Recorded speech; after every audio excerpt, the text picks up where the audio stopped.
फ्लोबिट सही कर रहा है? अगर आप एक कंज्यूमर हैं तो आपके दिमाग में भी ये बात जरूर आएगी।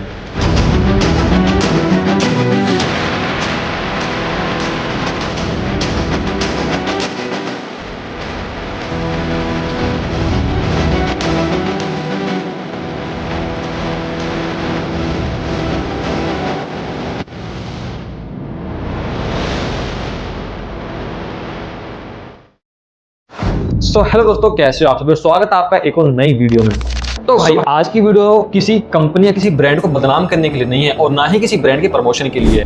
तो जैसा कि आप सभी लोग जानते हैं, मैं एक टावर स्पीकर यूजर हूं और भाई आज मैं एज ए यूट्यूब क्रिएटर नहीं, एज ए यूट्यूबर नहीं, मैं आज एज ए कंज्यूमर कुछ सवाल पूछने वाला हूँ ब्रांड से, जो सवाल आप लोगों के मन में भी होंगे। तो भाई अगर आप चैनल पर नए हैं, चैनल को सब्सक्राइब करें, वीडियो को लाइक करें और हम स्टार्ट करते हैं। तो भाई मैंने कुछ 5 सवालों की लिस्ट बनाई है जो कुछ इस तरह है। नंबर 1, अगर आपका प्रोडक्ट ओरिजिनल है तो फिर अचानक नया मॉडल क्यों? क्वेश्चन नंबर 2, मार्केट में कॉपी आ रही है तो बदलना किसे चाहिए? क्वेश्चन नंबर 3, केवल 6 महीने की वारंटी क्यों? Question number 4, after sale service कितनी आसान है? सवाल नंबर 5, ग्राहक को मार्केटिंग पर भरोसा करना चाहिए या फिर सर्विस पर? सो भाई ये कुछ 5 सवाल हैं जिनकी लिस्ट मैंने तैयार करी है और हो सकता है इनमें से कोई सा भी सवाल आपका जरूर हो। सबसे पहले सवाल की तरफ चलते हैं, जो है अगर आपका प्रोडक्ट ओरिजिनल है तो चेंजेस क्यों? तो हाँ भाई, हाल ही में हमें फ्लोबिट्स के पेज पर ये देखने को मिला है कि फ्लोबिट्स लॉन्च करने जा रहा है फ्लोबिट्स हीरा 6 प्रो मैक्स। सो मेरा सवाल यहाँ पे ये है कि अगर आपका हीरा 6 प्रो पहले से काफी अच्छा था, काफी अच्छा प्रोडक्ट था, घर के सरिये लेंटर सब कुछ हिला रहा था, तो ऐसी जरूरत क्या पड़ी कि आपको प्रो मैक्स वर्जन निकालना पड़ रहा है? और क्योंकि अभी जो है मार्केट में 6 प्रो को लेकर काफी कंफ्यूजन चल रही है, कौन सा किसका ओरिजिनल है, क्या है। सो यही टाइम क्या आया है कि आप उसका प्रो मैक्स वर्जन निकालने जा रहे हैं, जबकि आप फ्लोबिट्स हीरा 7 प्रो लॉन्च करने जा रहे हैं जो कि सेम प्राइस में देने वाले हैं। सो मेरा बस यही सवाल है कि इस टाइम पे जब आप हीरा 7 प्रो नेक्स्ट जनरेशन लॉन्च करने जा रहे हैं तो पिछली वाली जनरेशन का प्रो मैक्स वर्जन निकालने का ट्राई क्यों कर रहे हैं? क्योंकि वो नहीं बिकेगा, उसका बात यहीं पे, क्योंकि सेम प्राइस होगा। निकाल रहे हैं कोई दिक्कत नहीं, लेकिन जो टाइम है वो सही नहीं है मेरे हिसाब से। क्वेश्चन नंबर 2, मार्केट में कॉपी आ रही है तो बदलना किसे चाहिए? क्योंकि भाई इसका एक एग्जांपल लेते हैं। जैसे कि आप लोग जानते हैं कि सबसे महंगे ईयरबड्स आते हैं एप्पल के, जो लगभग आते हैं 20 से 22,000 के, लेकिन वहीं पे जो है उनकी कॉपीज बिकती है, बिल्कुल exact same to same copy बिकती है उसकी 2000 से 1500 के बीच में। अगर एप्पल का जो ईयरबड है वो ओरिजिनल है तो उसमें कुछ चेंज किए नहीं, बाकी जो कॉपी बना रहे हो बनाते रहो, कोई दिक्कत नहीं है, लेकिन उसे पता है कि तुम्हारे प्रोडक्ट में क्वालिटी क्या है। सो उन्होंने सवाल यहाँ पे यही है कि अगर आपका प्रोडक्ट ओरिजिनल है तो आपको चेंजेस करने की जरूरत क्या पड़ रही है उसमें? जैसा वो पहले है वो पहले से ही बहुत ज्यादा अच्छा है। सो भाई सवाल नंबर 3 की तरफ चलते हैं, केवल 6 महीने की वारंटी क्यों? तो भाई जैसा कि आप सभी लोग जानते हो कि क्योंकि कोई भी इलेक्ट्रॉनिक प्रोडक्ट है उसके साथ कम से कम 1 साल की वारंटी मिलती है। सो फ्लोबिट्स ने अपने सभी टावर स्पीकर के साथ ओनली 6 मंथ की वारंटी क्यों प्रोवाइड करा रखी है? क्या उन्हें अपने प्रोडक्ट पर विश्वास नहीं है या फिर इसके पीछे कोई और कारण? क्योंकि वारंटी सिर्फ एक कागज का टुकड़ा नहीं होती, वो ग्राहक का, वो कंज्यूमर का भरोसा होता है कंपनी पर। यहाँ पे देखो, मेरा मतलब ये नहीं है कि उनकी क्वालिटी में कुछ फर्क है या फिर कुछ और दिक्कत है, लेकिन बस ये सवाल है कि सभी इलेक्ट्रॉनिक प्रोडक्ट्स की जो है वारंटी 1 साल की होती है, तो उनकी साइड से 6 मंथ की क्यों? सवाल नंबर 4 की तरफ चलते हैं। अब मान लीजिए आपने कोई प्रोडक्ट लिया है, कोई टावर स्पीकर लिया है, अपनी मेहनत की कमाई लगा के, अपने पैसे जोड़ जाड़ के जैसे भी करके ले लिया है।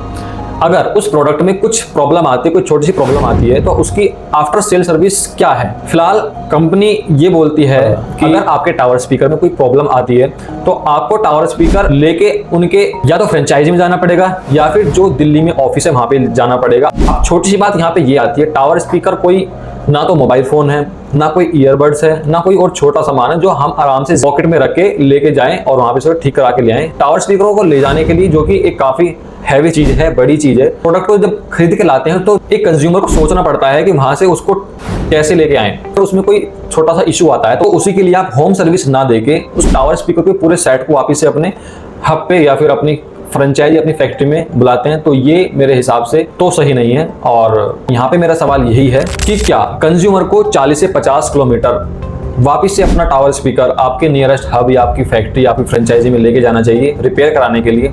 या फिर ऐसा नहीं हो सकता कि आपका इंजीनियर खुद एक होम सर्विस दे और घर पे आके टावर स्पीकर चेक करे, जैसा कि बाकी कंपनियां करती हैं? क्योंकि अच्छी सर्विस भी एक अच्छे प्रोडक्ट जितनी ही जरूरी होती है। सो क्वेश्चन नंबर 5 की तरफ चलते हैं, जो है कंज्यूमर को मार्केटिंग पर भरोसा करना चाहिए या फिर सर्विस पर। आजकल हर कंपनी अपने आप को नंबर 1 बताती है, लेकिन ग्राहक को क्या देखना चाहिए? क्या सिर्फ बड़ी बड़ी बातें या सिर्फ एडवर्टाइजमेंट या फिर असली परफॉर्मेंस? मेरे हिसाब से कंज्यूमर को ये 4 चीजें देखनी चाहिए। Number 1 sound, number 2 build quality, number 3 warranty और नंबर 4 आफ्टर सेल सर्विस। तो ये 4 चीजें हर कंज्यूमर के लिए इंपॉर्टेंट होनी चाहिए और होंगी भी। अगर ब्रांड के साथ ये चारों चीजें काफी अच्छी हैं तो ब्रांड मार्केट में लंबे समय तक टिकता है। तो अब मैं बताता हूं जो मेरे साथ इंसिडेंट हुआ है, जिसके लिए मैंने ये वीडियो बनाई है एज ए कंज्यूमर। सो मेरे पास है फ्लोबिट्स का हीरा 2 प्रो, इमेज आपको यहाँ दिख जाएगी। सो एक्चुअली हुआ क्या कि मैंने एक साउंड टेस्टिंग वीडियो बनाई थी जो आउटडोर साउंड टेस्टिंग थी। उसमें मैंने कहा था कि मैं इसको AUX केबल से चलाऊंगा, क्योंकि उसमें जो है क्वालिटी 100% आती है, क्योंकि वायर टू वायर कनेक्शन होता है। ब्लूटूथ में कुछ लिमिट्स होती हैं जिसकी वजह से ब्लूटूथ की क्वालिटी इतनी अच्छी नहीं आ पाती। हाई वॉल्यूम पे जाने के बाद आवाज़ स्लो रहती है, सिस्टम का पूरा साउंड नहीं निकल पाता, पूरी जो ताकत है वो नहीं निकल पाती ब्लूटूथ से। सो इसीलिए मैंने उसको AUX केबल से कनेक्ट करके टेस्ट करने का ट्राई किया। सो मैं मार्केट से एक न्यू AUX केबल लेके आया और मैंने अपने हीरा 2 प्रो में लगाई, चेक की। उसमें मेरे को इश्यू मिला कि आवाज़ आ रही है, वोकल्स आ रहे हैं, मिड्स आ रही है, लेकिन बेस नहीं आ रही है। वूफर से सिर्फ मिड्स आ रहे हैं, बेस नहीं आ रही है। सो मैंने इस चीज़ की कंप्लेंट करी फ्लोबिट्स के कस्टमर केयर नंबर पर। सो उन्होंने मुझे कुछ ट्रिक्स बताई जिनसे कुछ हो सकता था। सो उनसे काम नहीं बना। उन्होंने बोला एंड में आपको टावर स्पीकर हमारे ऑफिस लाना होगा, उसके बाद हम चेक करेंगे क्या प्रॉब्लम है, उसके बाद 8 से 10 दिन में आपको टावर मिल जाएगा। सो इतना बड़ा गैप क्या होना चाहिए सही में? तो भाई अब बात आती है मेरा ओपिनियन क्या है, मेरी राय क्या है। तो मैं किसी कंपनी को गलत नहीं कह रहा कि वो गलत कर रहे हैं, ऐसा नहीं करना चाहिए। मैं सिर्फ ये कह रहा हूँ कि अगर कंज्यूमर सवाल पूछ रहा है तो कंपनी को जवाब भी देना चाहिए। फ्लोबिट्स कंपनी आप भी जानते हैं, मैं भी जानता हूँ, कोई खराब कंपनी नहीं है। मैं भी फ्लोबिट्स को पिछले 4 सालों से फॉलो कर रहा हूँ, तब जाके आज मैंने एक टावर स्पीकर लिया है हीरा 2 प्रो। पिछले 4 सालों से मैंने सोचा था कि हाँ मैं कभी फ्लोबिट्स का एक टावर स्पीकर लाऊं अपने घर।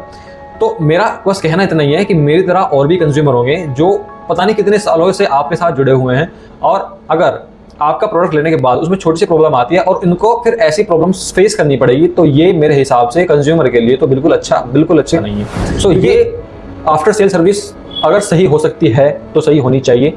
कमेंट सेक्शन में मैं अपने व्यूअर्स की राय जानना चाहता हूँ कि वो क्या कहेंगे इसके ऊपर। सो बस मैं इतना जानना चाहता हूँ कि अगर कंपनी नया मॉडल लॉन्च कर रही है, हीरा 6 प्रो मैक्स यूज कर रही है, सो उसके अंदर क्या क्या चेंजेस किए जाएंगे, वो क्या है। नंबर 2 वारंटी 6 मंथ के लिए क्यों है, 1 ईयर के लिए क्यों नहीं है, उसका कारण बताइए। अगर आफ्टर सेल सर्विस बेहतर हो सकती है तो उस पर काम कीजिए, क्योंकि आखिर में किसी भी कंपनी की सबसे बड़ी ताकत उसके कंज्यूमर होते हैं, क्योंकि एक कंज्यूमर ही वो चीज है जो एक कंपनी को, एक स्टार्टअप को कंपनी से, स्टार्टअप से एक ब्रांड की तरफ लेके जाता है। सो मेरे हिसाब से फ्लोबिट्स को इन बातों का ध्यान देना चाहिए। मेरे व्यूअर्स का आप लोगों का क्या सजेशन है वो आप कमेंट सेक्शन में बता सकते हैं। तो भाई इस वीडियो को बनाने का मकसद ये नहीं है कि मैं किसी ब्रांड की बेइज्जती करूं या किसी ब्रांड के अपोजिट बोलूं या किसी ब्रांड की बड़ाई करूं। मेरा इस वीडियो को बनाने का मकसद सिर्फ इतना सा है कि अगर कोई कंज्यूमर, कोई पर्सन अपनी मेहनत की कमाई, अपने सालों का इंतजार एक ऐसे ब्रांड की तरफ लगा रहा है जो काफी आने के बाद उसे गिल्टी फील ना हो, उल्टा आपकी आफ्टर सेल सर्विस से उसे प्राउड फील हो कि हाँ मुझे प्राउड है कि मैंने इस ब्रांड को चुना, इस कंपनी को चुना। सो भाई आज की वीडियो में फिलहाल इतना ही था। हमारा कमेंट सेक्शन खुला है, आप जाके कमेंट सेक्शन भर दीजिए और जो भी आपका मन करे वो आप हमसे पूछ सकते हैं। हमसे होगा तो हम उसका जवाब देने का पूरा ट्राई करेंगे। सो फिलहाल अगर आपको आज का वीडियो पसंद आया है और हेल्पफुल लगा है, इन्फॉर्मेटिव वीडियो लगा है, तो प्लीज इस चैनल को सब्सक्राइब करो, वीडियो को लाइक करो। हम मिलते हैं एक और नई वीडियो के साथ, तब तक के लिए बाय बाय।